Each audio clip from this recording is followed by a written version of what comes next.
Welcome to the Deep Dive. Today, we're trying to cut through some of the noise in Philippine politics. A lot of noise lately. Definitely. We're exploring the impeachment proceedings against Vice President Sara Duterte. Mm-hmm. Our goal here is really to give you an evidence-based look at the facts. We want to critically examine that claim you hear a lot, that this is all just a witch hunt. Right. So you'll hopefully come away with a clearer understanding of the constitutional side, the specific allegations, some are quite startling, and of course the politics involved. And it's fascinating context because, well, Vice President Duterte is actually the first sitting VP in Philippine history to face impeachment. The first. Wow. Okay. Yeah. And the process itself, it's not just made up on the fly. It's precisely defined by the 1987 Constitution. It outlines specific impeachable offenses, things like culpable violation of the Constitution, graft and corruption, and also this broader category, betrayal of public trust. So there's a framework. Exactly. The idea is to ensure it's based on, established legal criteria, not just politics. So just to be clear then, that constitutional framework means an impeachment isn't supposed to be just about who's popular or political winds changing. That's the intention, yeah. It needs specific legal grounds, a defined process. That seems pretty key for pushing back against a simple witch hunt claim, right? Precisely. It grounds the whole thing in law, even when, the political pressure is intense. Okay. Now, to really dig into the counter-argument against that witch hunt narrative, we need to look at the specifics, the allegations themselves. Right. First up, financial misconduct. There's this central charge about alleged misuse of a huge amount, $612.5 million in confidential funds. And confidential funds are always tricky, aren't they? Because the oversight is inherently limited. Exactly. And the complaints get very specific here. They allege misuse, citing findings like $254.8 million from the Office of the Vice President, tied to over 1,300 supposedly fictitious beneficiaries. Fictitious, like made-up people. That's the allegation. And another $43.2 million from the Department of Education linked to about 405 fake names. Wow. There are even claims about fabricated liquidation reports, like one signed by a Mary Grace Piatos. Piatos, like the snack. Well, maybe. But the point is, investigators apparently found no record of this person existing. So the detail there, it sort of illustrates the alleged method of fabrication, makes it feel very concrete. It does. It's not just a number. It's how they allegedly tried to cover it up. Okay, so it's not just the sheer amount of money, but maybe the boldness of how it was allegedly accounted for. That seems to be part of the accusation, yes. And beyond the confidential funds, her personal wealth is also being looked at. Right, I read about that. Allegations her net worth, quadrupled between 2007 and 2017? Yes, with questions about whether her legitimate income during that time explains such a jump. And then there were those reports about, was it $2 billion in suspicious transactions and joint bank accounts with her father? That's another element, yes. Shared accounts with former President Duterte. So the financial allegations, they paint a picture of, well, significant questions needing answers. Okay, so that's the money side.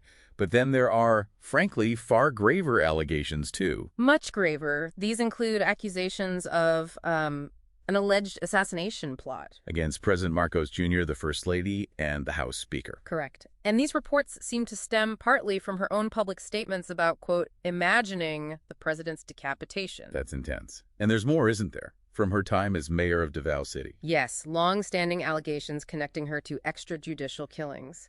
There's testimony from a former police officer, Arturo Las Cañas. Ah, Las Cañas. He testified about her alleged role in the Davao death squad. He did, including claims about secret burials, mass graves at a place called Lod Quarry. Very serious stuff. Absolutely. And is there anything else on the list? Well, there's also the charge of refusing to cooperate with congressional oversight, particularly during budget deliberations.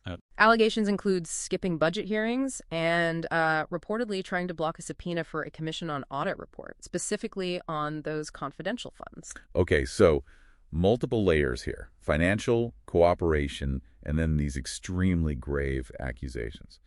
That's the basis for the impeachment effort. That's the foundation of the articles of impeachment, yes. So given these claims, how did the process actually, formally unfold? Because the procedure itself matters a lot for this whole witch hunt discussion. Well, the process so far has demonstrably followed the constitutional steps.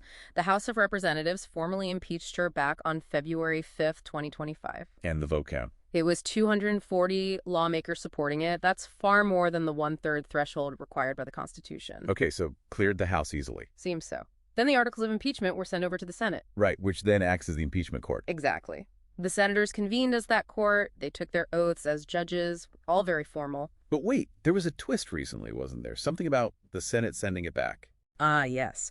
On June 10th, 2025, the Senate actually voted 18-5 to remand the articles back to the House. Why? What was the issue? They wanted clarification specifically on the one-year bar rule. Okay, explain that. It's a constitutional safeguard. Basically, you can't keep filing impeachment complaints against the same official within a one-year period.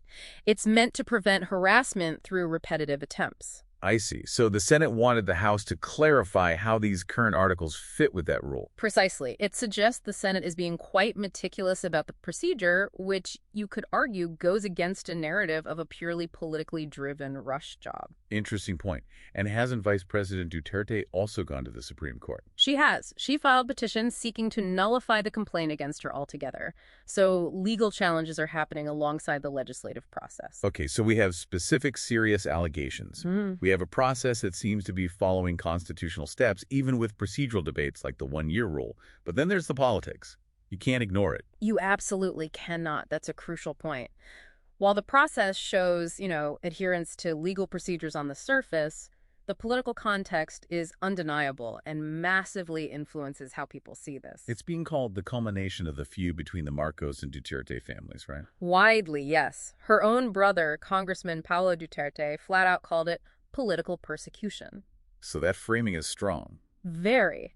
And in the Philippines, let's be honest, impeachment has often been seen, or at least perceived, as a political weapon. Right, which feeds directly into how Duterte's camp is framing all these charges, politically motivated, especially thinking ahead to 2028. Exactly. She's seen as a strong contender for the presidency in 2028, and an impeachment conviction could disqualify her from running. The stakes are incredibly high. And what about public opinion? Is there strong support for impeachment? Actually, it seems quite divided, maybe even lukewarm. One poll showed 47% disagreeing with the impeachment. So nearly half the people surveyed weren't convinced. Right.